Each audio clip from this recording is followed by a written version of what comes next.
Hey guys, welcome back to Comic Talk. I'm Matt Kay, and this week I'm going to be talking about the big finale of the Lazarus Contract. If you haven't been keeping up, the story is about Slade Wilson, Deathstroke, stealing the speed of Wally West, the younger Kid Flash, and attempting to travel back in time to save his son, Grant Wilson, the first Ravager. He made a promise that if he manages to save his son, he is done killing forever. The issue starts with a flashback showing that the kids who hit Grant last issue were a part of Hive, and that the whole thing was a ploy to get Deathstroke to work for them. We see the procedure that gives Grant his enhanced abilities like his hero Deathstroke, who, unbeknownst to him, is actually his father. Jumping to Slade trying to save his son, we see him pick up his son only for the Ravager to freak out at the sight of his hero, asking for his autograph on his helmet. Is it a little odd seeing Ravager going in to hug his idol, the world's deadliest assassin? I mean, is that something you'd really want to do? Of course his dreams are crushed when the helm is lifted and you see his Papa Slade standing right there in front of him, and he does not like this revelation, believe me. Deathstroke, sick of his babbling, knocks him out cold, and we find out this isn't even his first attempt to save his son by going back in time. Meanwhile, the two Titans teams are arguing over what to do about the whole situation, with Beast Boy insisting on calling the League, and the older heroes insisting that they got this.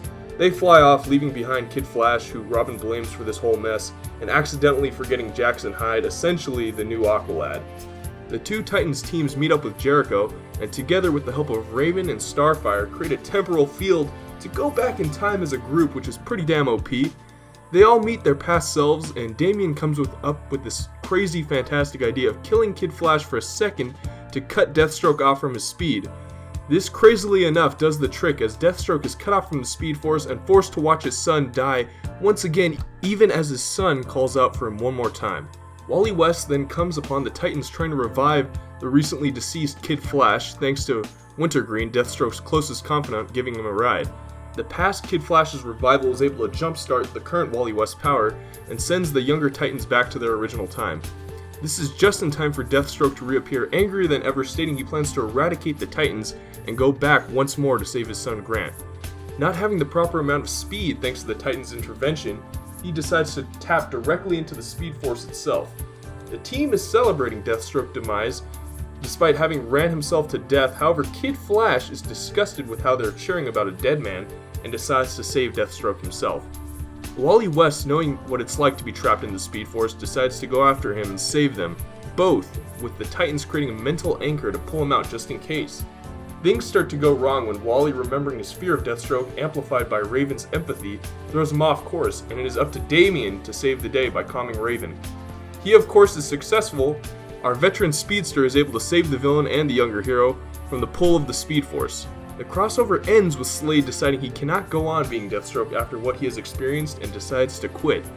We also get two epilogues focusing on our speedsters. The first one shows that Robin's crappy attitude towards Kid Flash has turned into a decision of firing him off the Teen Titans, while our older Flash takes a visit to the doctors, where we find out he has a pacemaker signifying that his past has changed once again, and decides to retire as well, mimicking the Judas Contract in a weird way. Speed Force, goddammit.